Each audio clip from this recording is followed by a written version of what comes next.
మహాత్మా గాంధీ అడుగు జాడల్లో తెలంగాణ రాష్ట్రాన్ని సాధించి గాంధీజీ ఆశయాలే స్ఫూర్తిగా బీఆర్ఎస్ 10 ఏళ్లు సుభిక్షంగా పాలన సాగించి అబద్ధపు హామీలతో అధికారంలోకి వచ్చిన కాంగ్రెస్ ప్రభుత్వం హామీలను విస్మరించిందని రామగుండం మాజీ ఎమ్మెల్యే కోరుకంటి చందర్ ఆరోపించారు. ఇక పెద్దపల్లి జిల్లా గోదావరి ఖని చౌరస్తాలో గాంధీ విగ్రహం దగ్గర బీఆర్ఎస్ పార్టీ శ్రేణులతో కలిసి కోరుకంటి చందర్ పూలమాల వేసి నివాళులర్పించారు. అసమర్థత కాంగ్రెస్ ప్రభుత్వానికి జ్ఞానోదయం కలిగించాలని, ఇచ్చిన హామీలను అమలు చేసే బుద్ధిని ప్రసాదించాలని మహాత్మా గాంధీ విగ్రహానికి వినతి పత్రాన్ని అందించారు.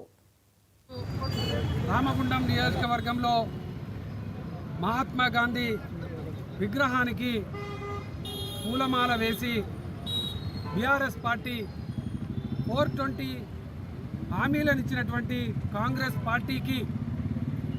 బుద్ధి వచ్చే విధంగా ఈ రోజుకు 420 రోజులు ఈ యొక్క ప్రభుత్వం ఏర్పడి అవుతున్నటువంటి సందర్భంగా, వర్ధంతి సందర్భంగా మహాత్మా గాంధీ గారిని వినతి పత్రం ఇచ్చి వేడుకోవడం జరిగింది. మీ అడుగుజాడల్లో తెలంగాణ రాష్ట్రం కోసం ప్రాణాలను సైతం ఇవ్వడానికి సిద్ధపడి గౌరవ ఉద్యమ మహానాయకుడు కేసీఆర్ గారి నాయకత్వంలో స్వరాష్ట్ర ఉద్యమాన్ని ముందుకు నడిపించి సబ్బండ వర్గాలను ఒక్కటి చేసినటువంటి మహానాయకుడు తొలి ముఖ్యమంత్రిగా అయిన తర్వాత 10 ఏళ్ల కాలంలో